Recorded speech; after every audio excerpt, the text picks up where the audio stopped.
Dito guys, sana ang mako-comment ko lang dito. Again, hindi masama tumanggap ng tulong sa labas. Pero kung para maingatan nyo talaga yung mga Benny nyo, talaga totally ma-secure nyo or ma-exclusively sa inyo lang, siguro it's high time na magkaroon din sila ng contract. I don't know kung gagawin nila yon. Para at least papaano, mapaprotection na nila. Pero kung walang mga contract, walang pinipirma na kontrata, so kahit sino pwedeng tumulong talaga guys. At tandaan nyo guys, hindi ko po pinipigilan yung tumutulong ha. Ang for me, ang ko lang dito, yung security nung Benny. Kasi nagkakaroon yan agawan agawan, no, di ba? So aagawin sa iyo yung Benny mo. So yun ang nakikita kong problema rito. So anyway, yan lang po yung maraming salamat doon sa nag-comment. Yan yung sagot ko sa tanong mo. No? Kaya ang sa akin lang kung as long as pagtulong yung habol nila, wala akong question diyan, guys. Wala akong question diyan. Kaya lang ang tanong, sino ang totoong Benny? Syempre, di ba? Sino ang totoong Benny? Sino ang totoong Benny? Kasi mahirap-hirap yan eh. Ako, may mga ganyan ako experience, guys. May experience ako dati. No? Wala to sa Kalingap. Labas ng Kalingap to, ha. Ito sinasabi ko, ha. Yung dating ni-react namin na love team, sikat yun. Maraming nagbigay ng pera doon, guys. Kasi anong nangyari, sikat sila noon. Ultimo pangpaayos ng sasakyan, mayroong nagbigay 60,000 pesos, 10,000 pesos, 40,000 pesos. Alam mo ba, yung vlogger, kinausap ko, hindi dumating yung pera niya. Wala siya natanggap na 60,000 pesos na. Yung hindi ba masisira ang Kalingap dito? Depende po sa sitwasyon. Pwedeng masira ang Kalingap rito, pwedeng hindi rin hindi po makakasira. Pero definitely, ang maganda lang dito, no? Ang maganda lang dito is, ang makikinabang dito talaga, yung beneficiary. Kasi, paldo yun, di ba? Bili mo, nakakatanggap ka na ng tulong from the inside and outside. At wala namang mali doon, guys. No? Kung merong gustong tumulong sa kanila from the outside, walang problema yon. Not unless, meron silang pinirmahan na contract na hindi sila pwede tumanggap sa ibang tao. Kung wala, so walang problema yan. So, yung sinasabi kong depende kung masisira yung Kalingap dito. So, pwedeng masira, pwedeng hindi. Depende po sa sitwasyon. So, try natin pag-usapan yan. So, sino-sino nga ba yung mga beneficiary na nasa Kalingap na namamangka sa dalawang ilog sa tingin nyo? So ito guys, na pag-uusapan lang po ito. Kung may mababagito po pangalan, patawarin nyo po ako at di ko po for educational purposes lang po pag-usapan natin. Dumediretso sila kay Rain. So ibig sabihin, talagang walang problema, di ba? Pero doon sa isa, tanong lang to hindi ko ang tanong ko, yung mga sponsor ba ay dumediretso mismo sa beneficiary? O kay scouter? Di ba? Yung isa naman, hindi nila binablog. No, although nata-thumbnail niya pero hindi niya binablog. Pero itong isa naman, binablog niya. Si may pera yan, nasa abroad. Pero yung isa, wala na daw tong pera. Pinapalis na nga sa bahay. Ngayon, ang tanong ko, sino totoong tinutulungan? Sinong tinutulungan? Si Benny o si Scouter?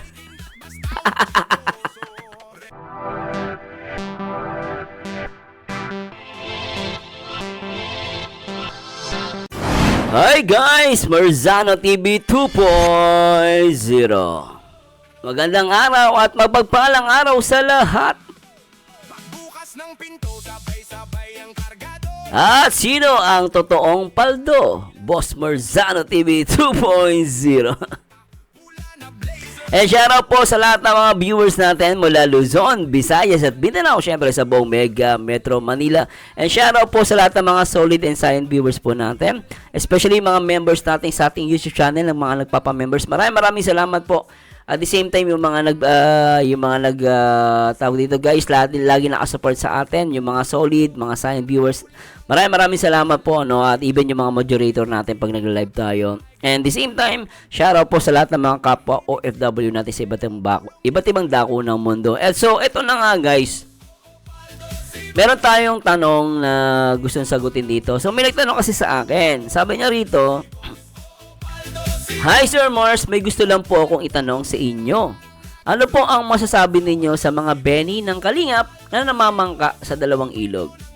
Hindi ba masisira ang Kalingap dito? Pakitago na lang po ang aking identity. Salamat po. Ay, maraming salamat kung sino aman. So, sagutin natin to guys. Actually, magandang topic to, no? Ito po ay sinasabi niya rito, namamangka daw. Hindi yan namamangka sa ilog mismo. Hindi siya literal na ilog. Namamangka, ibig sabihin, yung beneficiary na merong nakakatanggap na tulong sa loob ng Kalingap at beneficiary na nakakatanggap din ng tulong outside of the Kalingap. So, either, anything, basta tulong. Sama na monetary, anything. So, yun yung ibig sabihin niya, no? Ang tanong dito, masisira ba ang Kalingap dito? So, bago natin sagutin yan, shoutout muna natin, syempre, lahat ng mga Kalingap partners sa pangulo ni Kuya Bal Santos Matubang. Even yung mga reactor, shoutout po, syempre kay Ate Edna, at syempre, nag-iisang director, nag-iisang Kalingap Rob. So, ito na. No, pag-usapan natin. So, remember guys, andito lang po ako para mag-discuss. So, kung may matatapakan po ako, pasensya na. Hindi po ako dito nakipag-away, no? So, gusto ko lang po sagutin to. So, kung may masasaktan po ako, hindi ko po yun intention, okay? So, anyway, simulan natin to guys, ha? Remember guys, this is only for educational purposes. Pag-uusapan lang natin. So, basahin ulit natin. Hi, Sir Mars, may gusto lang po akong itanong sa inyo. Ano po ang masabi ninyo sa mga Benny ng Kalingap na namamangka sa dalawang ilog? Hindi ba masisira ang Kalingap dito? Pakitago na lang po ang aking identity. So, ako, unang-una po sasagutin kita. Yung hindi ba masisira ang Kalingap dito? Depende po sa sitwasyon. Pwedeng masira ang Kalingap rito, pwedeng hindi rin hindi po makakasira. Pero definitely, ang maganda lang dito, no? Ang maganda lang dito is, ang makikinabang dito talaga, yung beneficiary. Kasi, paldo yun, di ba? Bili mo, nakakatanggap ka na ng tulong from the inside and outside. At wala namang mali doon, guys, no? Kung merong gustong tumulong sa kanila from the outside, walang problema yon. Not unless, meron silang pinirmahan na contract na hindi sila pwede tumanggap sa ibang tao. Kung wala, so walang problema yan. So, yung sinasabi kong depende kung masisira yung Kalingap dito. So, pwedeng masira, pwedeng hindi. Depende po sa sitwasyon. So, try natin pag-usapan yan. So, sino-sino nga ba yung mga beneficiary na nasa Kalingap na namamangka sa dalawang ilog sa tingin nyo? So ito guys, na pag-uusapan lang po ito. Kung may mababagito po pangalan, patawarin nyo po ako at di ko po for educational purposes lang po pag-usapan natin. So syempre nandiyan si Joy Diwata. Hindi lang. So nandiyan si Joy Diwata at the same time yung isang si Guapa. Okay, so silang parehas. Kasi si Joy Diwata, meron siyang Solid Joy Natics. So, itong mga Solid Joy Natics, ito yung mga mga sponsor din to. At alam naman natin, ang pinaka-frontline dyan, naka-front dyan si Canoli. No? At the same time, yung kanyang, bayaw ata, kamag-anak si Tita Marie, di ba? So, talagang solid yun. Solid kay Joy. Talagang tumutulong sila at alam naman natin na nagpagawa sila ng bagong bahay para kay Joy Diwata. At the same time, yung background nila Canoli, nasa ibang bansa sila. So, talaga may pera. Then, it seems meron siyang business. No? Hindi sila basta-basta mga So, ibig sabihin, in short, may pera sila. No? Pero itong grupo nila Canoli, is meron silang grupo na tumutulong kay Joy Diwata. So, most of the time, talagang nakapokus sila sa panibagong bahay ni Joy Diwata. Ngayon, si Canoli, napansin ko lang sa kanya, at natatamdel niya si Joy, no? Let's admit, no? Natatamdel niya kasi 2 weeks ago meron siyang thumbnail si Joy. Pero hindi naman niya binablog, no? Nakatamdel lang kasi nagbibigay ng update, nagbibigay lang siya ng update kay Joy Diwata. It's wala namang problema sa akin 'yon. No, kaya nga lang hindi na siya Kalingap, no? So pinagbabawal ni Kalingap Rabio ni Kuya Bal yun. So, no, para sana sa akin lang po kasi syempre si Joy Diwata yung pinapagawa niya ng bahay, tinamdil niya. Pero syempre sa rules ng Kalingap bawal yun. Kaya lang dahil nasa labas na siya Kalingap, wala tayong magagawa doon. Wala tayong makikita ng problema doon kasi outside sa ng Kalingap. Kung yung mapagkamaling guys hindi na kasi siya bound ng rules ng Kalingap. So wala tayong magagawa doon. Okay? Okay. So pero ang aganda lang sa kanya, hindi siya binablog. Okay? Okay, so punta naman tayo dun sa isa, no? Sa isa, meron ding team. So kasi after nang nagka-problema yung love team, nahuhinto. So may mga sponsor si babae, no? Si Dalagita. No, si Ineng, meron siyang sponsor na mababait, no? Kasi yung mga sponsor na usually talagang inisip lang naman nila yung kapakanan ng kanilang iniidolo. So, wala akong nakikita doon guys kung kahit tulungan nila.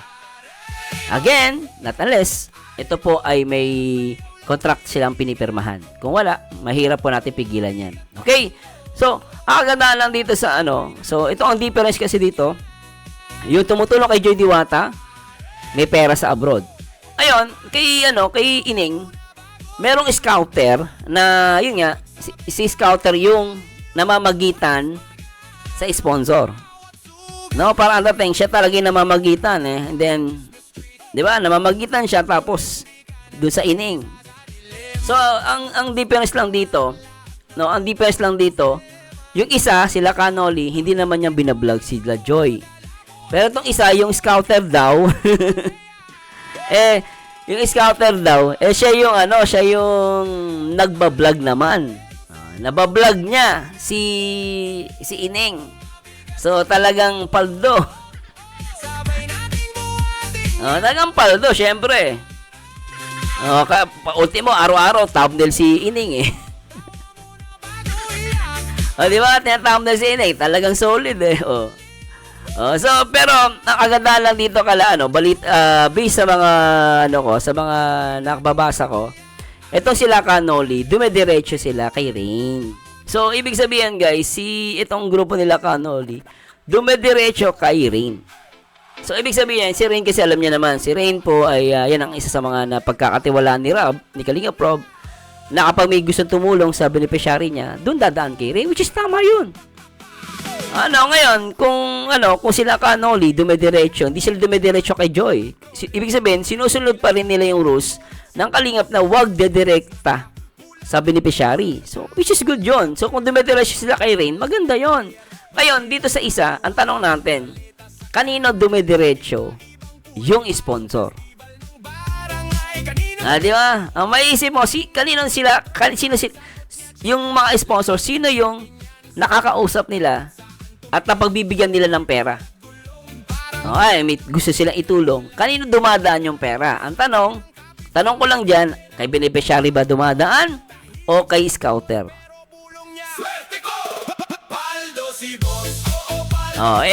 Kala Canoli, dumediretso sila kay Rain.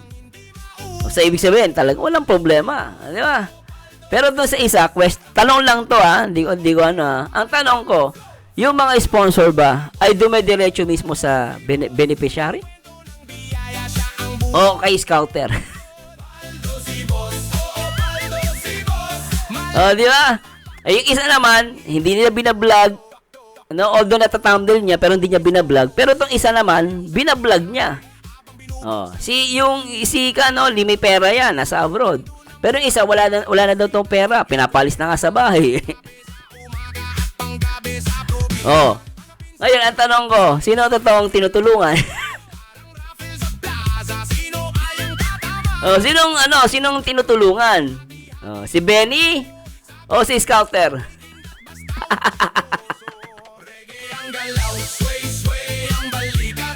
Tanong lang yan, pikon talo, di ba? Kanino dumadaan yung pera? Kasi kay Canoli dumadaan kay Rain, which is okay yon. Doon wala na sila sa Kalinga, pero they follow the rules, di ba? Di naman niya kino-content si Joy Diwata talaga binablog. Si Canoli, pero naman kay Canoli, di ba? At the same time, tumutulong, binibigay kay Rain. Ayan tanong, itong sa isa. Yung umalis, sino totoong paldo? Kanino dumadaan yung binibigay ng sponsor?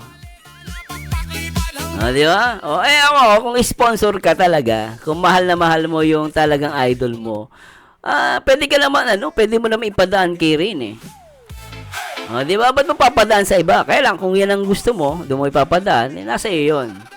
Pero ate ako kasi, hindi ko mapapag-iisipan si Canoli kasi may trabaho, may negosyo sa ibang bansa yun. Eh, mapapaisip ko yung ano, wala ng pera, pinaalis pa sa bahay. Eh, napapaisip lang naman ako. Wala akong iniisip na masama. Napapaisip lang ako. Napapatanong ako sa isip ko. Wala akong sinasabi masama rito. So anyway, balik tayo dun sa tanong. Pwede ba masira ang kalingap? Actually, pwede siyang masira kung, no, pwede masira ang kalingap. Masisira yung kalingap kung umalis na yung beneficiary. Kunwari, as long as nasa kalingap pa, sa akin wala ko nakikita problema doon. No, masisira lang ang kalingap dito kung magkakaroon ng hindi magandang transaction. Eh, total, dahil nga si Kalingap Rap nagkakatiwalaan si Rin, wala ko nakikita. Masisira lang naman yung Kalingap rito kung may mangyayari na hindi maganda sa Benny. Doon sila masisira na nakikita ko. At pag umalis na yung Benny, masisira yung Kalingap doon. No? So, marami guys. Kung may mali po ako, maaaring mali po ako yung sa sinasabi ko. So, anyway, so ako nakikita ko lang dito guys, sana ang makakomment ko lang dito. Again, hindi masama tumanggap ng tulong sa labas. Pero kung para maingatan nyo talaga yung mga Benny nyo, talaga totally ma-secure nyo or ma-exclusively sa inyo lang, siguro it's high time na magkaroon din sila ng contract. I don't know kung gagawin nila yon. Para at least paano, mapaprotection na nila. Pero kung walang mga contract, walang pinipirma na kontrata, so kahit sino pwedeng tumulong talaga guys. At tandaan nyo guys, hindi ko po pinipigilan yung tumutulong ha. Ang for me, ang ko lang dito, yung security nung Benny. Kasi nagkakaroon yan agawan agawan, no, di ba? So aagawin sa iyo yung Benny mo. So yun ang nakikita kong problema rito. So anyway, yan lang po yung maraming salamat doon sa nag-comment. Yan yung sagot ko sa tanong mo. No? Kaya ang sa akin lang kung as long as pagtulong yung habol nila, wala akong question diyan, guys. Wala akong question diyan. Kaya lang ang tanong, sino ang totoong Benny? Syempre, di ba? Sino ang totoong Benny? Sino ang totoong Benny? Kasi mahirap-hirap yan Ako, may mga ganyan ako experience, guys. May experience ako dati. No? Wala to sa Kalingap. Labas ng Kalingap to, Ito sinasabi ko, yung dating ni-react namin na love team, sikat yun.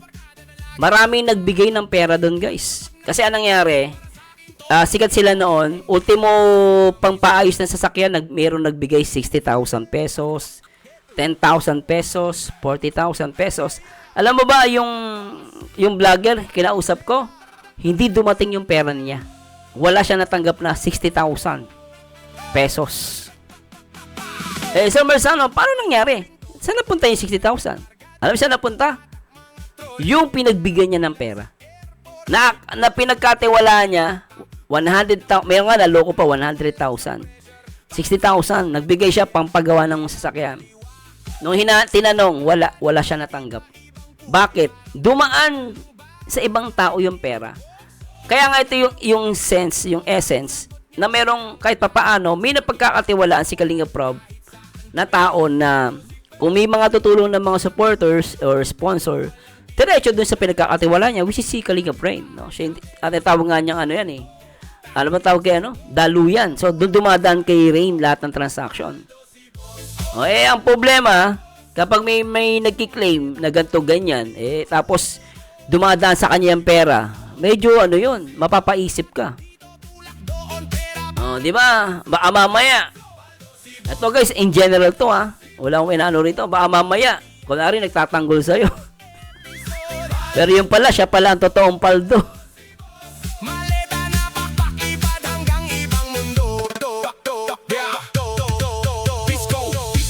Di ba? Nangyari naman yan guys Hindi lang naman yan sa kahit saan guys nangyari yan. Real talk yan.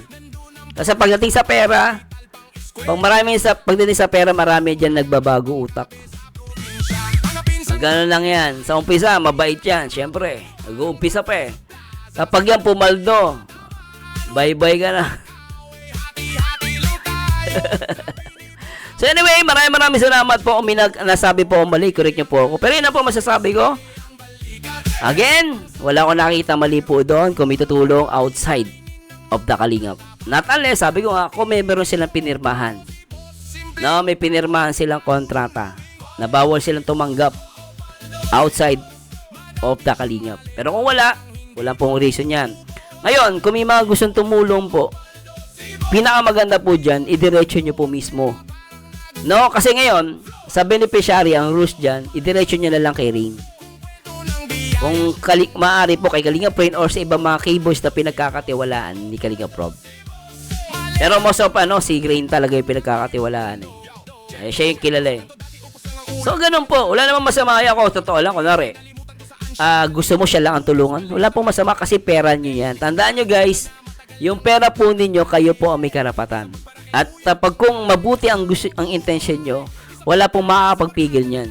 Ituloy nyo lang po yung paggawa nyo ng mabuti. And saludo po ako sa mga tumutulong talaga na talagang walang iniintay na kapalit. Pero yung mga tumutulong concern ko no. Tapos magugulat ka, gamit na gamit ka. Kumbaga, talagang gamit na gamit. No, talagang ginagamit ka, nakakatakot yung mga ganun tao. Tamaan bukol. Di ba? Tingnan mo siya ako, natuwa kay Canoli, Although dati medyo nagkagirihan kami kay Canoli, pero sa kanya. Although mali lang niya, tinatam niya si Joey. Syempre bawal sa Kalingap. Pero sabi ko nga, dahil wala siya sa Kalingap, karapatan niya yun. Di ba? Wala naman tayo nakikita problema. Wala siya sa Kalingap eh. Kaya lang, agad na sa kanya, hindi niya binablog si Joy. Nag-update lang siya sa pabahay ni Joy. At wala akong nakikita mali doon. Kasi si bahay naman ni Joy yun. And pinababahayan nila. Talaga maiisip mo, syempre. Talaga makikita mo talagang hindi mo siya mapapaisip. Trabaho sa abroad eh. May pag wala, mahirap eh. Di ba? Alakas mo loob sabihin, tutulong ka. Wala ka namang pera. Baka mamaya, ikaw na pala tinutulungan.